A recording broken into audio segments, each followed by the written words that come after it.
Beurre, salarabe, bico, bougnoul, comment voulez-vous les assimiler à égalité quand vous les appelez les beurs? Du reste, je n'oublie pas que j'ai été appelé bico et salarabe pendant des années. Ce sont là les mots de Hassan II qui étaient contre le principe d'intégration, non dans le sens du respect de la loi française, car dit-il, quand je suis dans ma propriété en France, je respecte la loi du pays. Le dénominatif jumeau décrié par Feu le Roi est aujourd'hui assimilation. Vous ne vous appelez plus Mohamed, mais Bernard et vos ancêtres sont les Gaulois. Vous reniez père et mère, vous adoptez De Gaulle, vous chantonnez la Marseillaise en vous rasant le matin, et la nuit vous êtes couvert d'un drapeau tricolore. Intégration oui, assimilation non. Mais méfiez-vous de la perversité de quelques abrutis de sondeurs qui remuent ciel et terre pour faire d'un Maghrébin, des musulmans, un outsider fou de bagarre, non intégré, quand on pose comme diable de ces questions bêtes et biaisées à l'exemple de « Pensez-vous que la charia, qui est la jurisprudence islamique, est au-dessus des lois de la République française ?» Et que 56% répondent oui.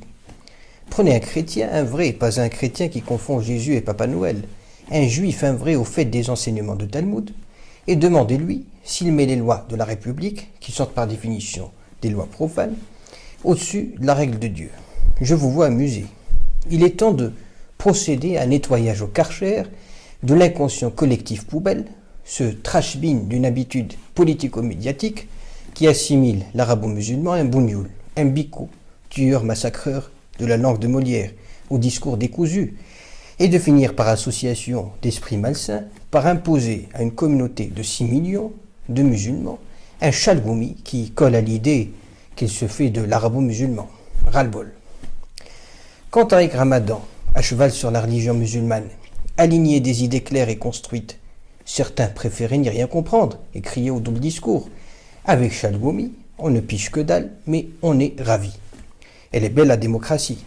On impose aux musulmans de France le représentant, l'interlocuteur que l'on veut. Si Chalgoumi respectait les musulmans, il se serait tu. Me vient à l'esprit quand Hassan II dit préférer que l'imam de la mosquée de Paris soit un Français, entendu ici, un Français de souche, pas de papier, et qui lui demanderait simplement de mettre la djellaba et le tarbouche le vendredi pour que les gens le voient en blanc. N'est-ce pas une bonne idée? Comme qui dirait une intégration inversée, tiens, pourquoi pas le représentant des musulmans de France? Un Français, de père en fils, peut-être réussira-t-il à intégrer à la psyché de ces gens-là que l'islam est aussi une religion française, comme l'est le christianisme. Ne vous en déplaise. Puis on ne le répétera jamais assez. Les problèmes d'intégration sont à mettre au compte des politiques françaises successives.